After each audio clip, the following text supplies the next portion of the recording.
Screen पर दिख रहा ये पैन कार्ड बिल्कुल वैसा ही है जैसा मेरा और आपका पैन कार्ड होता है ना? लेकिन क्या अब ये तस्वीर बदल जाएगी? क्या मेरा आपका पैन कार्ड बदल जाएगा? ये सवाल मेरे मन में आया है क्योंकि पैन 2.0 परियोजना को मंजूरी मिल गई है। अब ये खबर सुनकर तो आपके मन में भी कई सवाल होंगे, जैसे ये पैन 2.0 है क्या, इसके लिए कैसे और कौन अप्लाई कर सकता है, क्या जो पैन कार्ड अभी हमारे और आपके पास है ये उससे अलग होगा? इन सभी सवालों के जवाब मैं आपको इस वीडियो में आज देने वाली हूं। नमस्कार, मेरा नाम है मेघना सचदेवा, आप देख रहे हैं लोकमत हिंदी।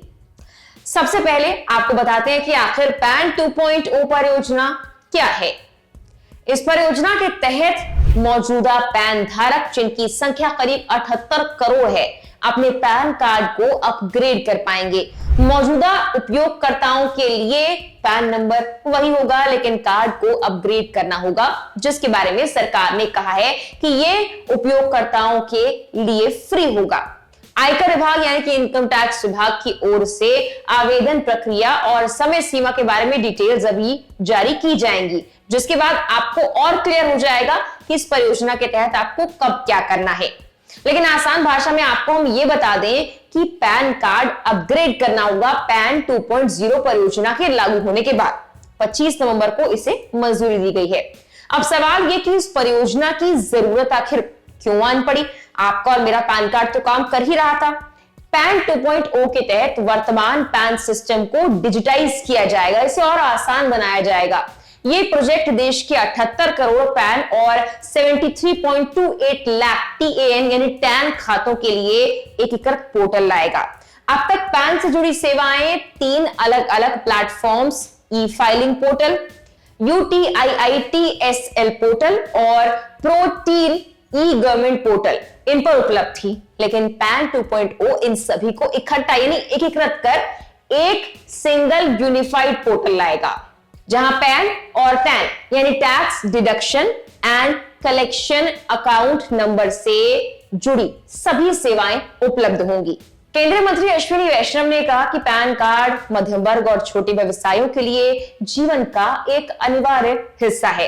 पैन 2.0 के साथ सिस्टम को काफी उन्नत किया जाएगा और एक मजबूत डिजिटल बैकबोन पेश की जाएगी। यह भी कहा गया कि पुराने पैन कार्ड में सुरक्षा की खामियां थी, जिससे धोखाधड़ी के मामले बढ़ रहे थे। किसी व्यक्ति के पैन कार्ड से उसकी आइडेंटिटी थेफ्ट यानी पहचान की चोरी भी बढ़ने लगी थी। मौजूदा वक्त में पैन कार्ड को अपग्रेड करने वाले सॉफ्टवेयर 15 से 20 साल पुराने हैं। इन सॉफ्टवेयर्स की वजह से कई बार परेशानी भी आ जाती है। इसीलिए नए पैन कार्ड में सिस्टम को डिजिटल तौर पर तैयार किया जाएगा।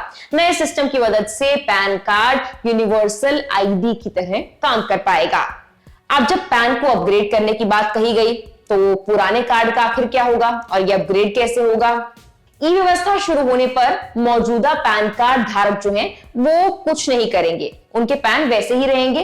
टैक्सपेयर को नए कार्ड के लिए अप्लाई करने की जरूरत नहीं होगी। सिर्फ कार्ड से जुड़ी जानकारियों में कोई बदलाव अगर है तो पैन 2.0 के तहत आप उसे अपग्रेड कर सकते हैं। उसके लिए आपको आवेदन करना होगा।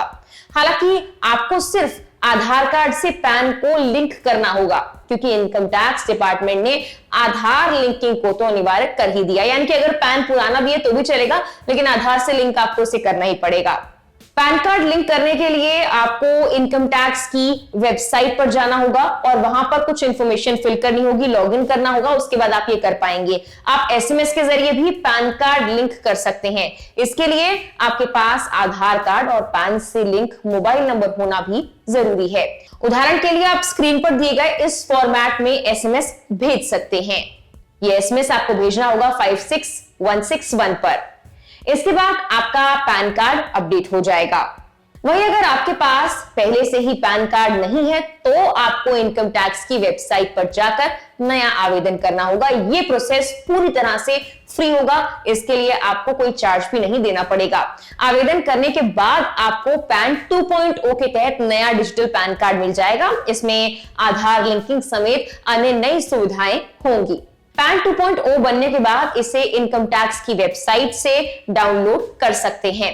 इसके अलावा UTIITSL और NSDL की ऑफिशियल वेबसाइट से भी आप इसे डाउनलोड कर सकते हैं। ये PDF फॉर्मेट में डाउनलोड हो जाएगी। अगर मौजूदा पैन धारक अपने मौजूदा पैन डिस्क्रिप्शन जैसे कि ईमेल, मोबाइल या पता या और कुछ चीज अपडेट कराना चाहता है, जैसे कि नाम, जन्मतिथि, इनमें कोई भी सुधार या चेंज करना चाहते हैं, तो वो पैन 2.0 प्रोजेक्ट शुरू होने के बाद फ्री में ऐसा कर सकते हैं। नए पैन कार्ड में एक QR कोड होगा जिसे आसानी से स्कैन भी किया जा सकेगा। अब ये पैन अपग्रेड कैसे कर पाएंगे, ये सरकार की नई नोटिफिकेशन के बाद ही साफ हो पाएगा। तब तक के लिए आपको इंतजार करना होगा। ये परियोजना अगले साल लागू होने वाली है, ये भी आपको जाते जाते हम बता दें। फिलहाल के लिए इस वीडियो में इतना ही।